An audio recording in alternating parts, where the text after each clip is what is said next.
What up? It's your boy Jerry the Great, and it's just Jerry. Hey, this is my second week back doing this.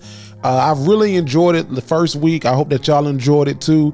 Figuring some things out, doing this by myself, but man, I'm excited to do this show. I don't know why. I get excited whenever I can just utilize my space here at the house, the studio, and then two, just be able to get behind a microphone and talk shit, and three, be able to talk to people who may or may not fuck with what I'm saying. So, man, it's been a while. You know, I've had this idea in my head for a while, and I was talking to my wife about it, and she was really encouraging me to do it. She's been telling me to do this a long time ago. So I hope that y'all enjoying it, man. I shout out to everybody who listened to the first episode. Shout out to everybody who's listening to this one.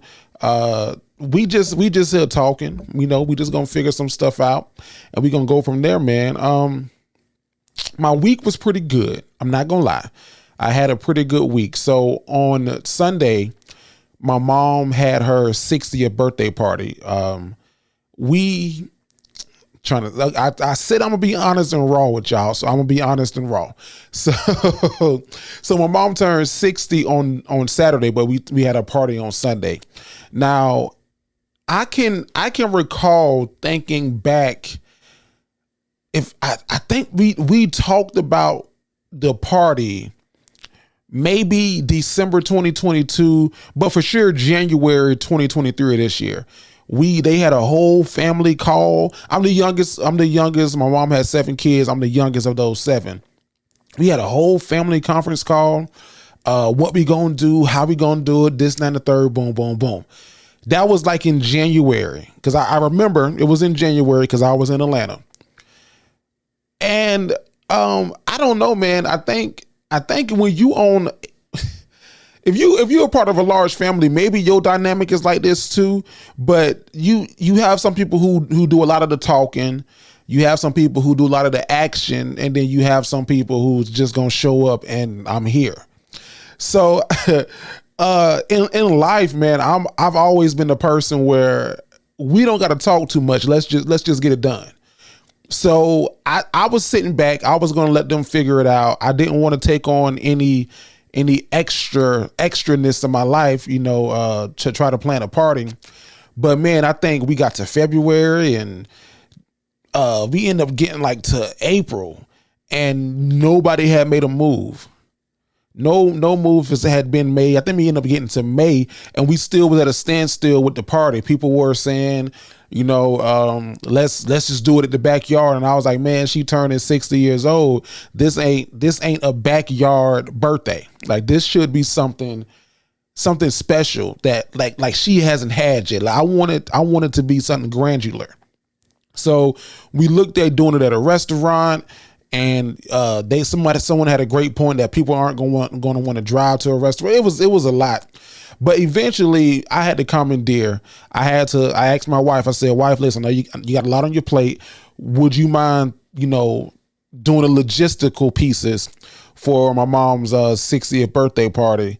And my wife, as lovely as she is, she agreed to do it, and we ran with it, man. So shout out to my siblings. It was a great event. Mine is a couple of hiccups. It was a great event. My mama had a really good time. So I was really happy that we were able to do that for her 60th. As much gray hair as I got from it,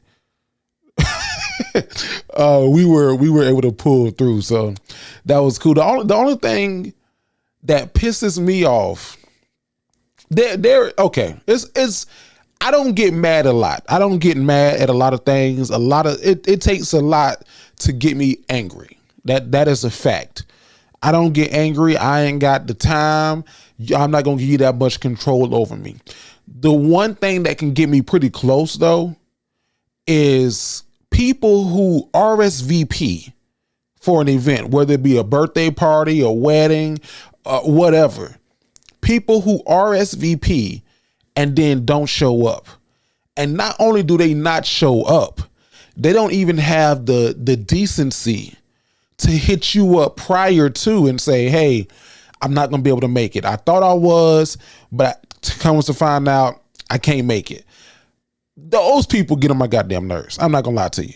That pisses me off because that is probably one of the most inconsiderate things, because it's one thing to receive an invitation and not RSVP at all, not even say yes or no, but it's another thing to receive an invitation, RSVP, and then don't show up.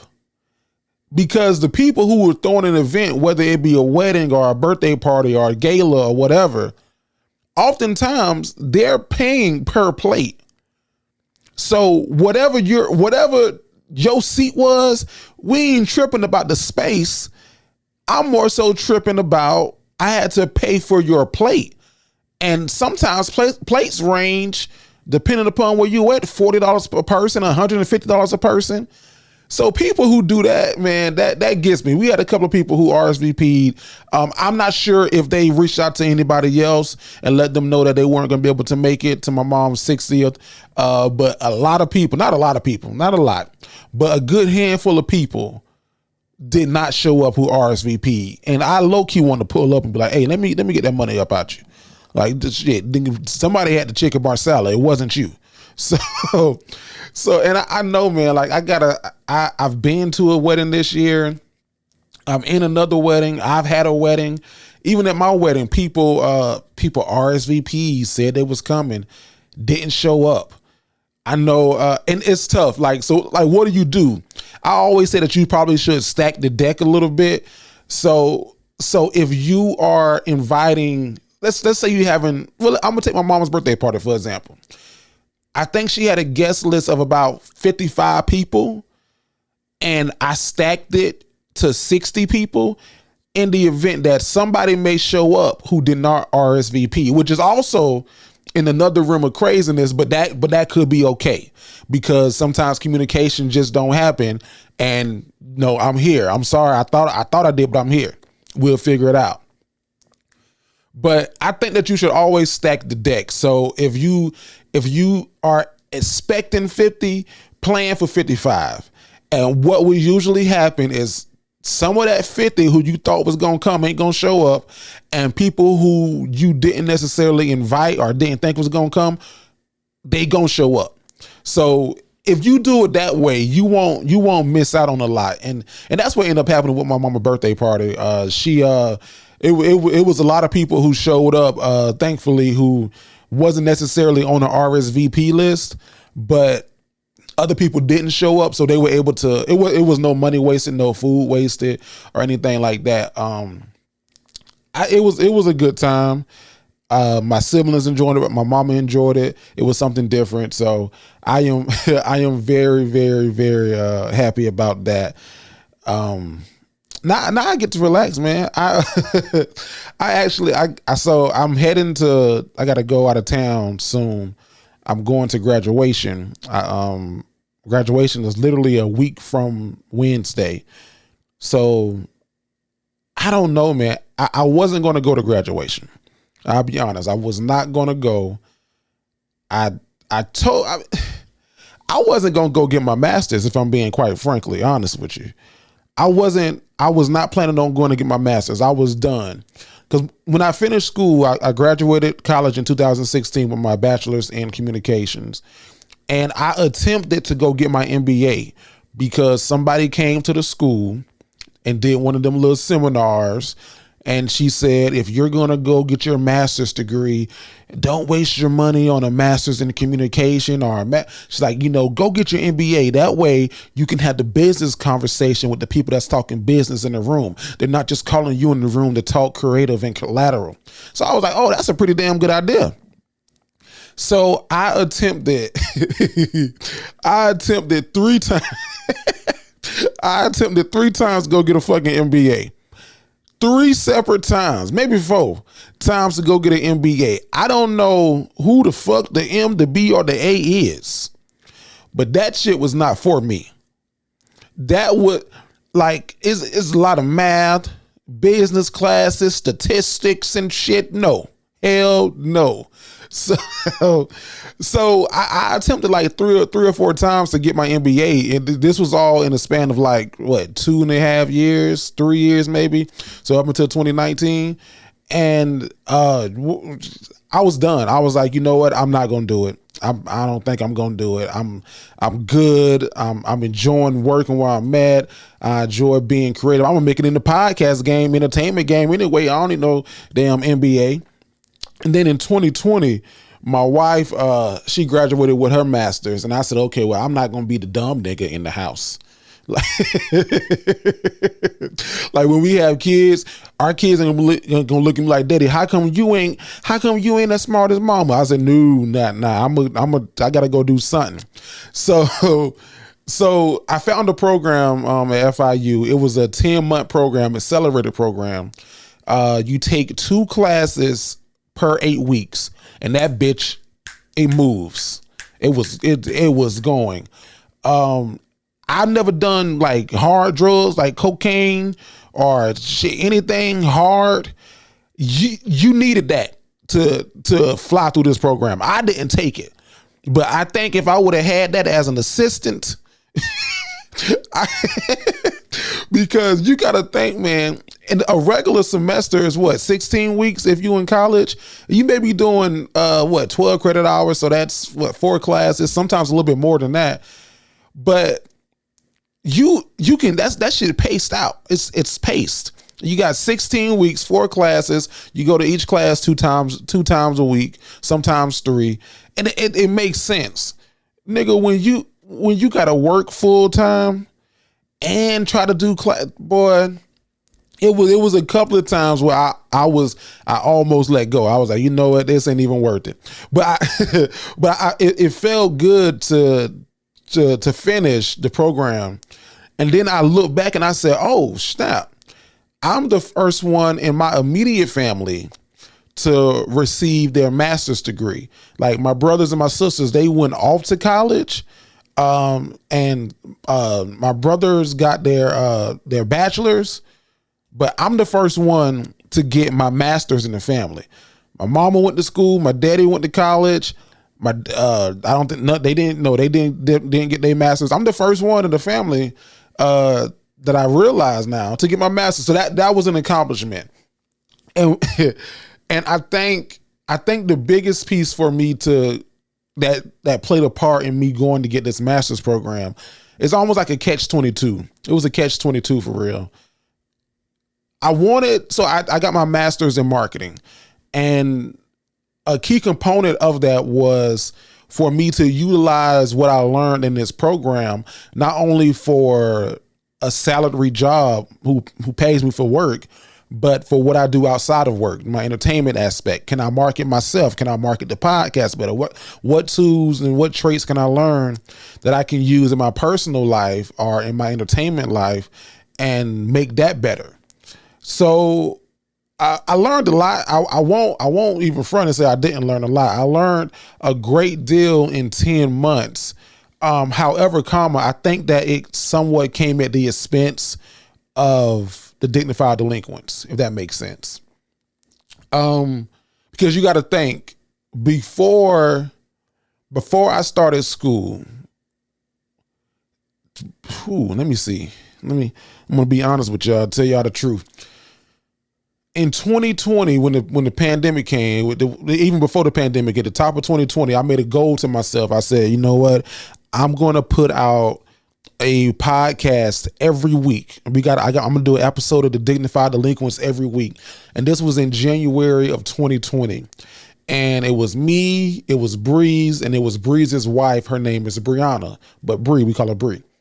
So we rocked out for a while, like maybe until June, July. In July, and I didn't miss an episode. Never missed. In July, Vanessa came into the podcast. We rocked until like October. Breeze and Bree left. Vasco came in, and then we rocked. I never missed. The only time I missed an episode of the podcast, the first time, was in 2022, and it was like November 2022. A hurricane was coming, and I still wanted to record. I think some other folks probably wanted to record too. Some didn't, but I wasn't gonna miss. So I'm saying that to paint the picture of my dedication to the podcast, right?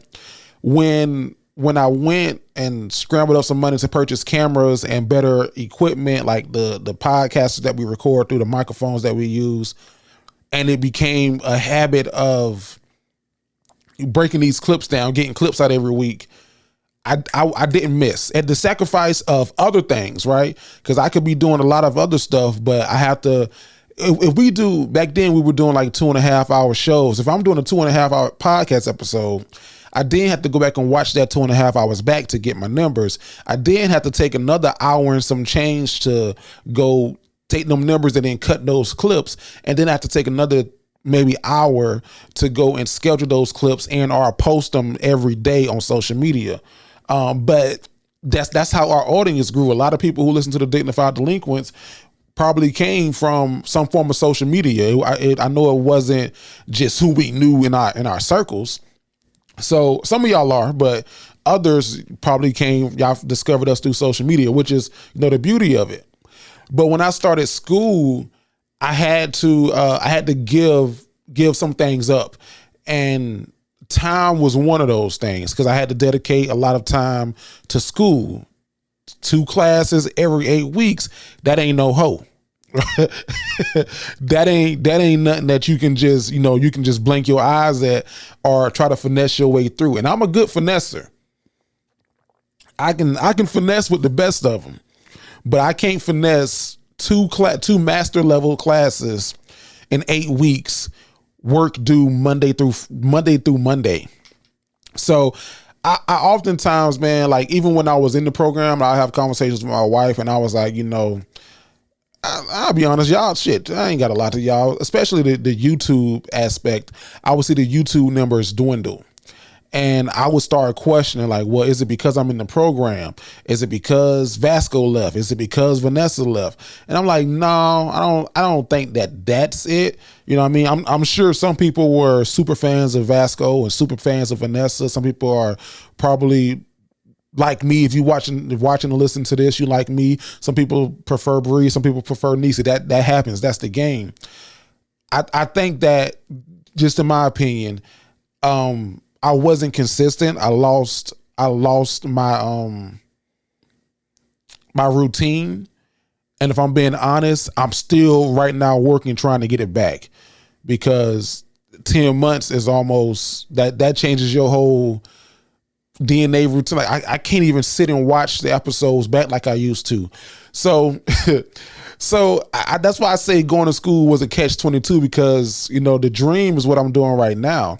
And the dream kind of got put on hold for one, the tangible piece of what I do. Because I always tell people there's no plan A, no plan B. Have a dream, but have a tangible. Have your dream, but also have your tangible. Like, if your dream is to be the next Drake, right?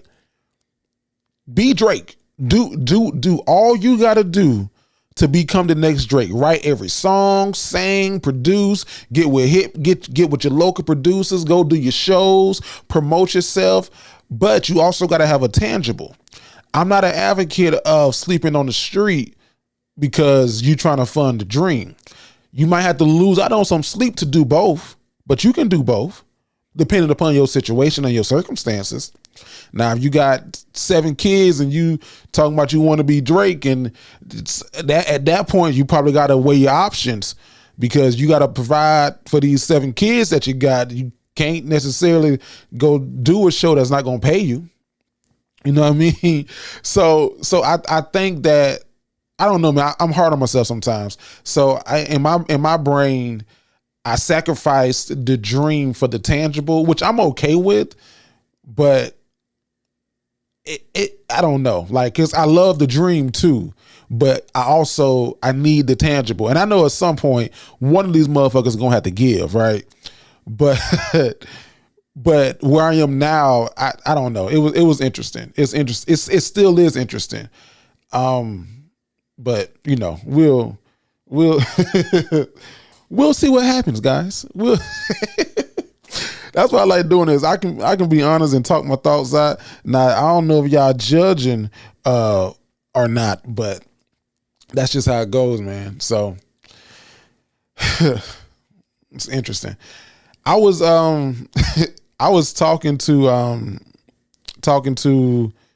my friend the other day, and it was on Twitter. It was my line brother. We was actually talking on Twitter, and then he may have texted me, but he told me that My Wife and Kids is a better show than Martin, and I completely disagree. I 100% undoubtedly disagree. I do not think that My Wife and Kids is a better TV show than Martin. Ain't no way in hell. Now, don't get me wrong. My Wife and Kids is a great show. I don't watch every episode. Some of them first ones, that first season with dark skin Clara wasn't that great. But when Jay came back post pregnancy, because that's why she left the show. She had a baby. When she came back, and they started rolling with that new cast and crew of My Wife and Kids. Great fucking show.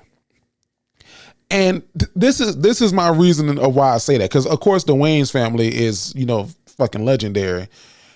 I think that My Wife and Kids is a great show, but not funnier than Martin or better than Martin. Funny is, that's just your preference. It's not a better show than Martin.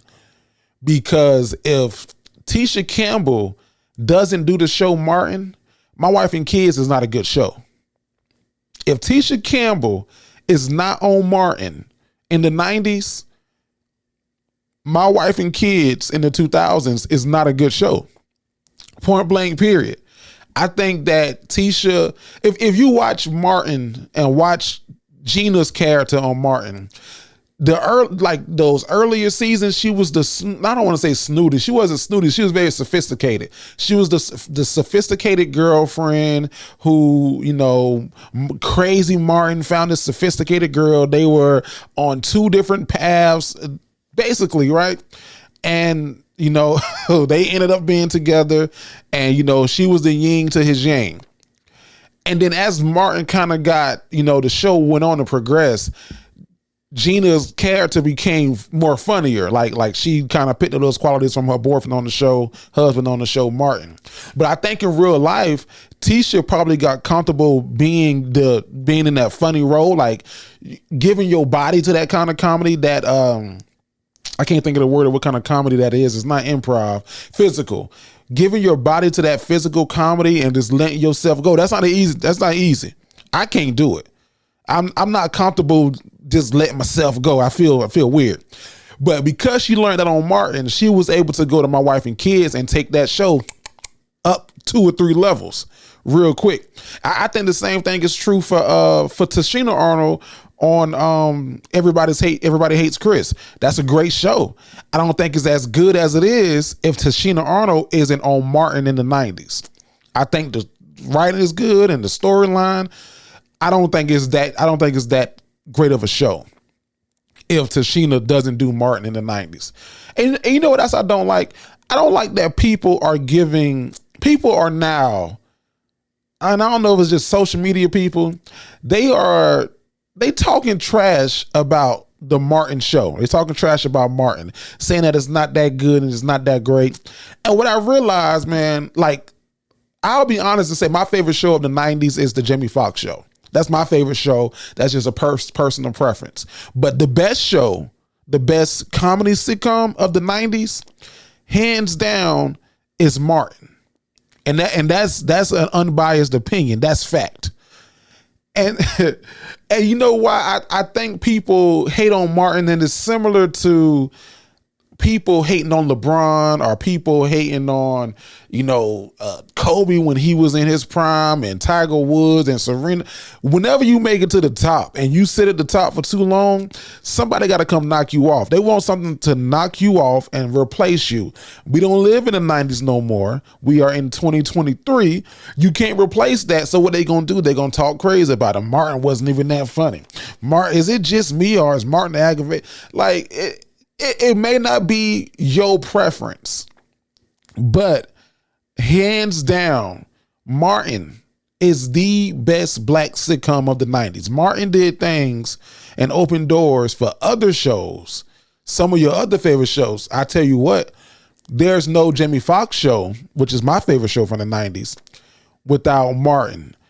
And I believe one of the executive producers on Martin by the name of Bentley Cal Evans is the executive producer on the Jamie Foxx show. So that's just how it worked out. But I'm curious to know if people really feel that way. Like My Wife and Kids is better. I've always thought that My Wife and Kids was Gina's opportunity. Was Gina married with kids? If that makes sense. My Wife and Kids was Gina married with kids. It wasn't with Martin, but we got to see Gina and her new husband with kids. And we love that. The same way I think that Blackish is what's I know her real name is Tracy Ellis Ross, but what Joan? I think that Blackish is Jones finally married with kids, and we happy to see it. Like that's why we love it. Like okay, she got a husband, she got the kids. Joan really does have it all. Although her name is Rainbow on this show called Blackish, she finally does have the husband, the kids, and everything that she longed for. So I don't know, man. That's just my take on it. I know, because he was gonna beat me down about he was gonna beat me down about My Wife and Kids and it being the better show. I was like, hey, man, tomato. It's really just a preference thing, if you ask me. So. That shout out to my long brother, my ace. That is Mr. Alfred Battle the Third. Man. So I will be honest. I'm recording this podcast a little late because I had to go when I hadn't been home. That's the first thing. But two, when I got back home. You ever get in like cleaning moods, like a cleaning spurt, where you're like, I'm gonna rearrange everything. I'm just finna do a whole cleaning spree. And then about 3 hours into it, you done took everything, got the dressers, the move sofas and shit, and you just be like, fuck. Let me just close this door so I ain't gotta look at it. So that's where I've been at, man. I was cleaning the studio because we trying to figure out with the Dignified Delinquents if we're gonna do virtual. I'm a fan of doing a hybrid, so 2 like y'all niggas do for work, 2 in the office, 2 days in the office, 2 days you work from home. So if we gonna do a remote show or a hybrid show, then I can change my studio around. So I was literally in the midst of changing my studio around and then got caught up. And then my wife has been on my ass about these clothes. I don't know if I said it on this show or the Dignified Delinquents, but I used to be a clothes hoarder. And I'm somewhat still am, but I've gotten better at it. Like I will hold on to a shirt. I remember I had a purple Ed Hardy shirt, and I remember the shirt because I wore it on the first day of school to high school. It was a purple Ed Hardy shirt. I had some ashy black jean Ed Hardy shorts with the design on the back pockets. If you remember Ed Hardy, you know what the hell I'm talking about. And I had on some black Nike Shocks with the rainbow shoestrings. And that's the outfit I wore on the first day of school. And I remember when I was packing to go to college in 2014, I wore that outfit first day of school, 2019. I did 2 years at community college. And then 2014, I was getting ready to go off to college. I had the hardest time letting go of this outfit. Like I don't even think I got rid of the outfit. I left the outfit folded up in my mama's house. It's still there. But I wanted to bring it with me, but I knew I would never wear it. And And I couldn't get rid of it just because I remember that day in that outfit. I remember my first day of school in that outfit. I drove to school in my Buick, Park Avenue, powder blue. Drove to school in Beulah. Got out. I ain't had no license or nothing. That's besides the point. Got out. And man, it was just a great first day of school. It was fucking amazing. It was high school. It was new titties and old titties and girls who you knew from middle school was not here talking to seniors. That sound like illegal, but it was happening. So I've been that way for a minute. Like I would buy clothes and I would just hold on to them, even if I like never wore it or wore it once. So I recently started going through and getting rid of stuff because I don't know if this is lazy or not, but I don't know. I'm gonna take it back. It's not lazy. It's fucking convenient. Okay, it's convenient. We hire. I don't want to say hire. We pay. There you go. We pay. We pay for a laundry service. Shout out to Kitty's Cleaning Service here in Jacksonville, Florida. We pay Kitty's Cleaning Service to do our laundry. Now, I'm not going to say the price because I don't know if this price is for everybody or she just doing something special for us, but it's a great fucking price. And every week she comes, picks up the laundry, takes it off, whisk it off, brings it back, is washed, folded, dried, and fluffed, all that. And all we have to do is put it up. Now, I don't know how our parents did it, especially our moms. Like the women, if you grew up in one of them households where your mama did the cooking, the cleaning, the washing, went to work, took care of the kids, the daddy, did everything. It was, I look back, I'm like, ain't no fucking way y'all had the same 24 hours we got. There's no way y'all had the same 24 hours that we got. Nigga, gas went up, hours went down. It is not the same days. Days are shorter and nights are even shorter. So we pay for a laundry service, and because she turns those clothes so quick. And I don't know if this is, I'm going to say this, and I don't think I'm by myself on this. As a man, I don't use like a lot of clothes. And I'm gonna try to make that make sense. Like women, y'all might have pajamas and lingerie and different sets that y'all go through every night. As a man, if I'm sleeping in these Nike basketball shorts, when I go to sleep the next night, I can put them back on. I ain't go nowhere in them but to bed. So like I would go like 3 days like with the same Nike basketball shorts, or not t-shirts so much. But shorts, sure, I will wear the same shorts because I ain't go nowhere. I changed my drawers. What? Well, I got to keep changing my shorts for. My drawers are new. My shirt's different. Well, I got to change my shorts. So I didn't know that my clothes were stacking up, and my wife was on me about organizing them. So I finally went through all my dresses. I got rid of a lot of stuff. And man, it took me a minute. Got rid of a lot of t-shirts. Had a lot of t-shirts. Motherfucker, anybody that went to college knows if you want a college student to do anything, offer them a t-shirt. If you want a t-shirt to a college student is like a crack rock to a crackhead. You can get a college student to do any damn thing if you offer them a t-shirt. We don't want your pen. They don't want your little napkin. They don't want your business card. Yeah, I sign up for your email if you give me a t-shirt. I don't know who need to hear that, but if you need a college student to do anything, just give me a little pussy. T-shirt. A t-shirt to a college student will get them to do some crazy things. I've been a college student and I've been a person giving t-shirts out to college students, so I know. But I had like a whole lot of t-shirts from college. I had bullshit, and on top of it, went to an event. They gave us shirts. I had a Nelson Mandela shirt on. I don't even know when the hell I went to a Nelson Mandela event, but but I had to end up going through all my stuff and throwing it away. So I had like, not throwing it away. I'm sorry, recycling it.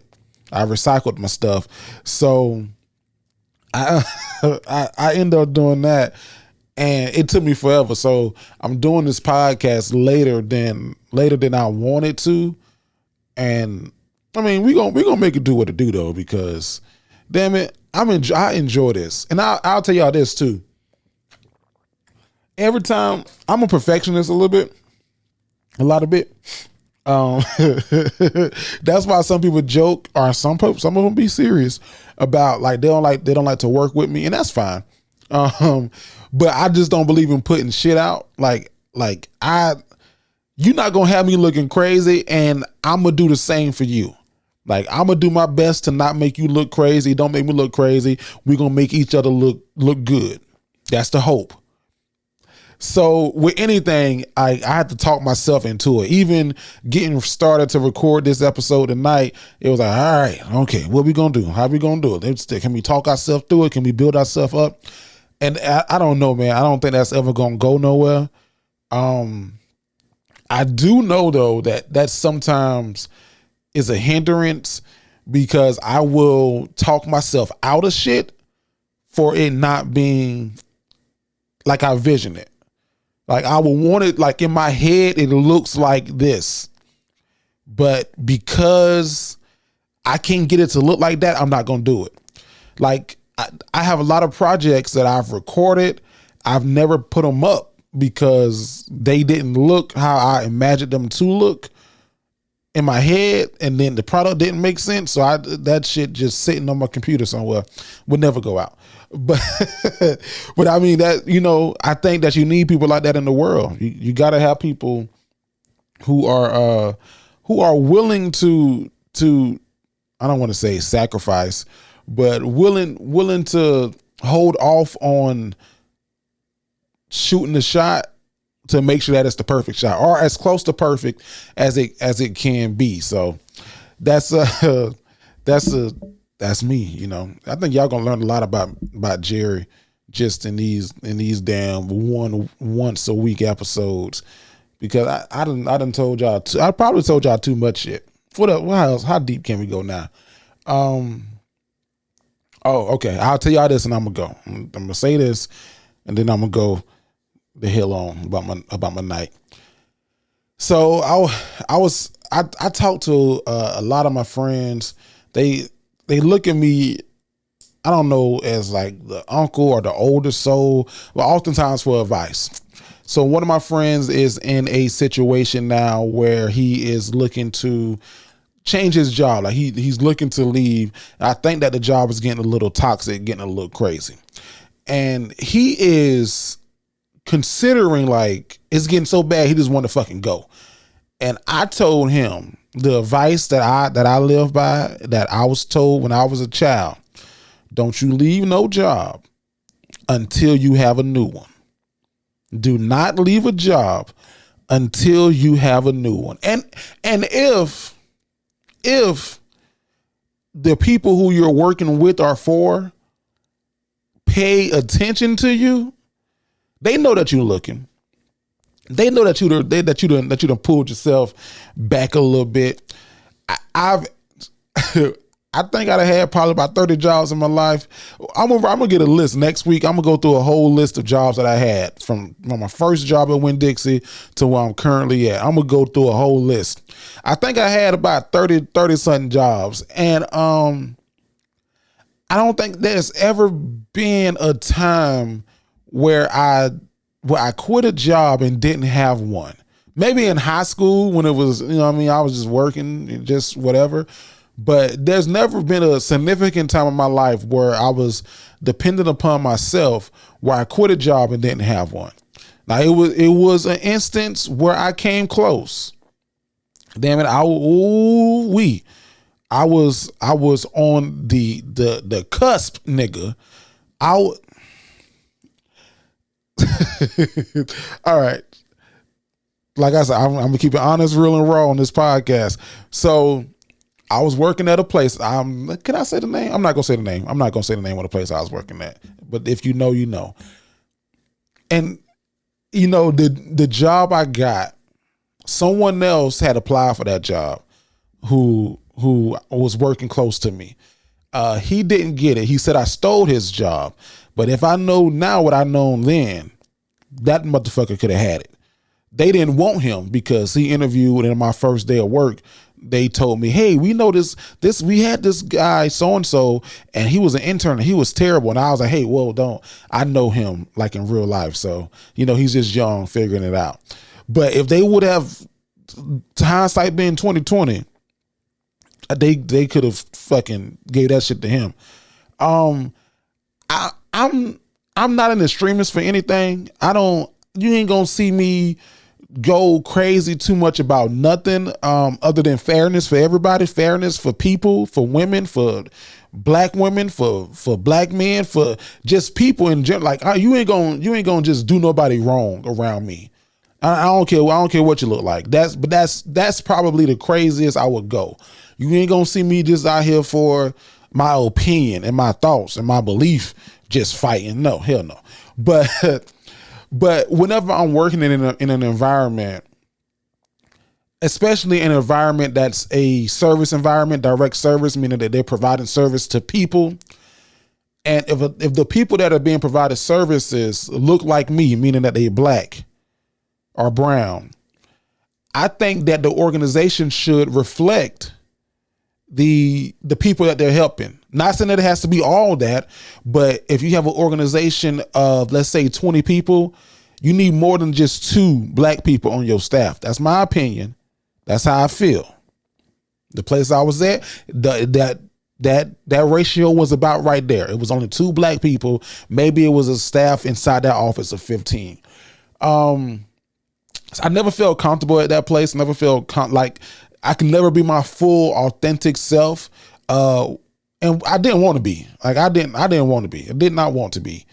But somehow, whatever, they found out that I had a podcast called Dignified Delinquents. And I didn't even tell them the name. I did not tell them the name of the podcast because they asked me and I said, I'm not saying the name. But if you know my real name when you Google me, you can figure it out.